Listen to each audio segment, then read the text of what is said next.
The Daily Show's Jon Stewart is not buying the GOP's narrative of rampant crime in major cities after the FBI released its latest stats showing a historic drop in violent crime. In the first quarter of this year, Jon Stewart called out right-wing media for fear-mongering. Let's watch. Crime is down. It's all a misunderstanding. But now that the FBI numbers are out, I'm sure that the right-wing media will adjust accordingly. Quality of life is not captured in any of the FBI numbers. And if you live in a blue city, walk outside and use your eyes. Now they say there's no crime wave. But do you feel safe? It doesn't feel that way. It certainly doesn't feel that way for the average American today. Democrats will say, well, but crime is down. It's not how people feel. Yeah, as the right always famously says, feelings don't care about your facts. Jon Stewart also says that it's not Democratic policies that are to blame for crime. It's red states' relaxed gun laws that are the problem. Let's watch.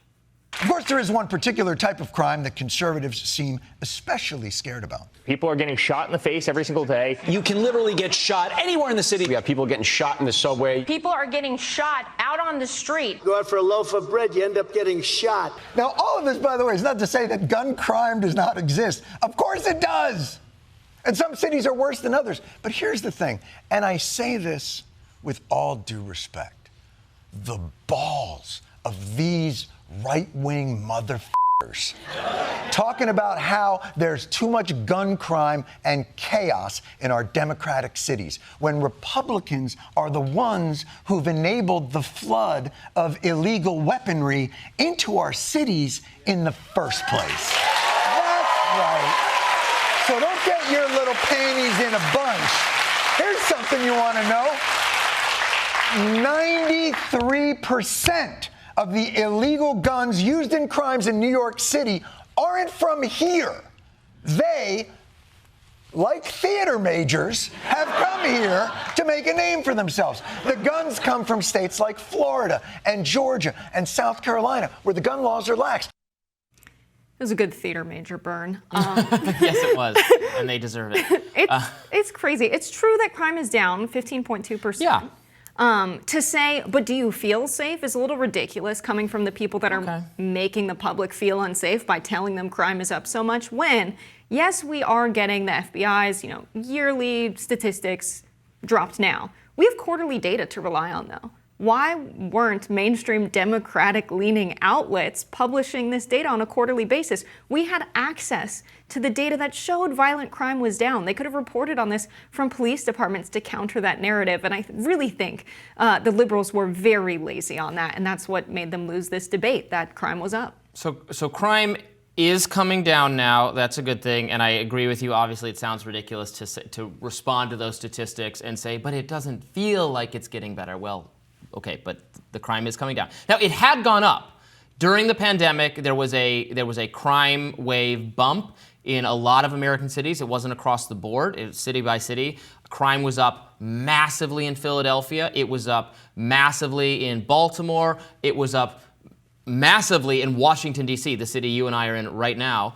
Last year, the number of murders in D.C. was staggering. And D.C., unlike everywhere else, still is in the midst of, again, crime has come down a little bit, but it's coming down from a jump up. So I think we should celebrate good news that some of the pandemic-related dysfunction, disorder in our cities is receding, and we shouldn't try to scare people and pretend it's still just as bad as it was.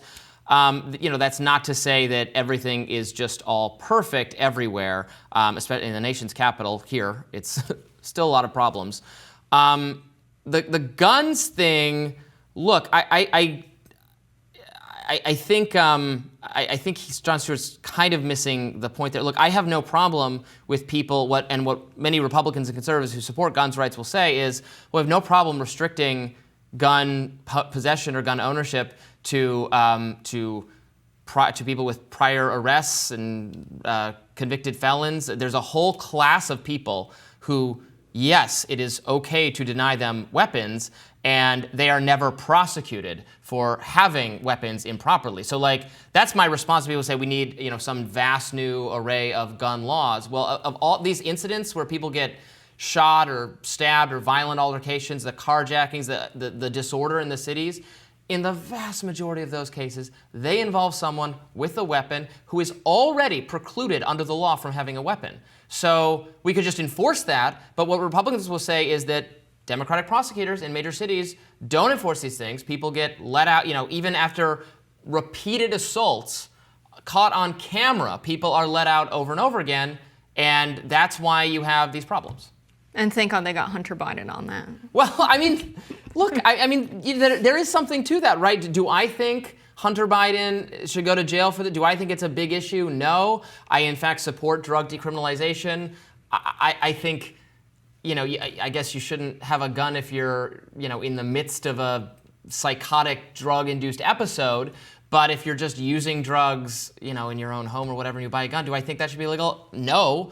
But you can't begin to deal with the gun problem if you're not going to enforce the existing gun laws. That is a gun law. And what Democrats are saying, well, that shouldn't be enforced. Well, that's how you do get to this problem. Do we want to enforce gun laws or not? I'm confused who wants to enforce them. It just depends on the situation, I guess. Yeah, that's how American politics goes. It depends on the situation. If it's our guys, it's fine. If it's your guys, it's bad.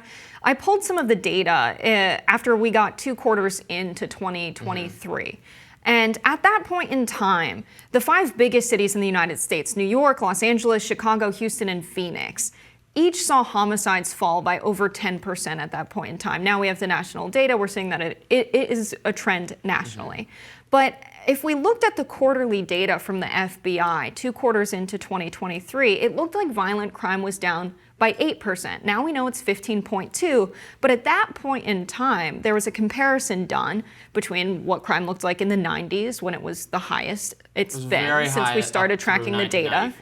But we're nearly as low as we were in 1960. And so we have seen crime go up during the pandemic, but we saw it go back down, and now it's down almost as low as it was in the 60s, which I think is something notable, that it's not like, well, crime is still up like as high as it was in the 90s. Do you feel as safe now as you did in the 90s would be the relevant question to ask, because if the answer is, well, I feel maybe safer than the 90s, the data does reflect that, and you should probably compare your feelings based on whether or not you experienced crime, not whether or not you heard about it. Well, right. A lot of people don't understand the trajectory of crime that from, over the low beginning of the 60s and then 70s, 80s, and beginning of the 90s, it spiked massively.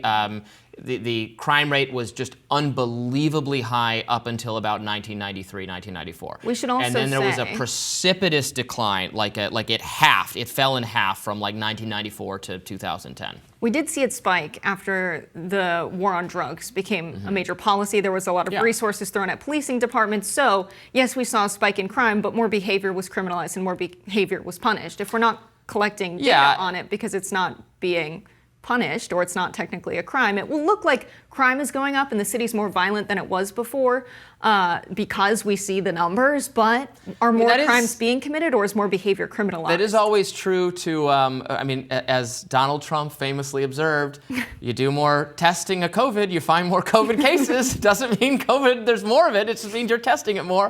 It was not an incorrect observation. And actually, with the FBI reporting, the reporting on whether violent crime is going up or down is pretty good from the FBI. Some of the other things that the FBI tracks are a lot less rigorous. I paid a lot of attention to the hate crime statistics. The government puts out the Unified Crime Report every year on how many hate crimes are being committed across jurisdiction in the U.S. But the problem is reporting is not mandatory. So a jurisdiction could so it's very uneven. So a jurisdiction might report 0 hate crimes because they're just not reporting. They have better things to do with their time. And then the next year they might report 2 hate crimes, and because they actually did do it. And then they might then the next year they get really serious about it and they report 5 hate crimes. Like the graph will look like, oh my God, hate crimes went up like however many that's like 200% or something. No, it's just they weren't doing it, and now they are doing it, and it didn't really reflect any. So that with those statistics specifically, there is a lot of you can't exactly trust these numbers. For murders, pretty thoroughly report. It's mandatory to report, and it's pretty thoroughly checked for other violent incidents. So we have pretty good reporting on that. The theories for why violent crime went down, after the early part of the 90s are very interesting and kind of all over the place. Some people think it's, it was lead paint in cities. It was like lack of air conditioning. You can kind of track like where air conditioning was introduced because there were parts of even New York that buildings that didn't have air conditioning, and when you like the violent crime spikes in the summer. There's all sorts of kind of behavioral explanations that are interesting, that are not just like, oh, there's more guns, so that's why there's more crime. And now that we have this thorough analysis, the statistics are out. I wish that Jon Stewart and the more like Soc-Dem type liberals could just say the right was wrong. They reported that crime was going up and that we had crime all over our cities. They were turning into GTA lobbies. They were wrong. The statistics show they're down. They're telling you this to justify giving more money to the police. Make the point with what is happening right now. And then when they go on their heels and they say, well, do you feel like it's down? Of course, to their viewers, I don't feel like it's down because you've been telling me it's up and that's ingrained in my brain. Make that point. Don't try and make this about your agenda to have more gun control, because now you're missing the people that agreed with you on the former but not the latter. And I just wish we had some more strategic communicators in roles like Jon Stewart's, but he's usually very good. Well, I'm going to continue to complain about crime being sort of up because I live in Washington, D.C., which is like the one place in the country where, man, those numbers have not improved as much as you'd like them to. Not that I'm trying to discourage you from spending more time in our fair city. So. Robby wants more play date. More Rising right after this.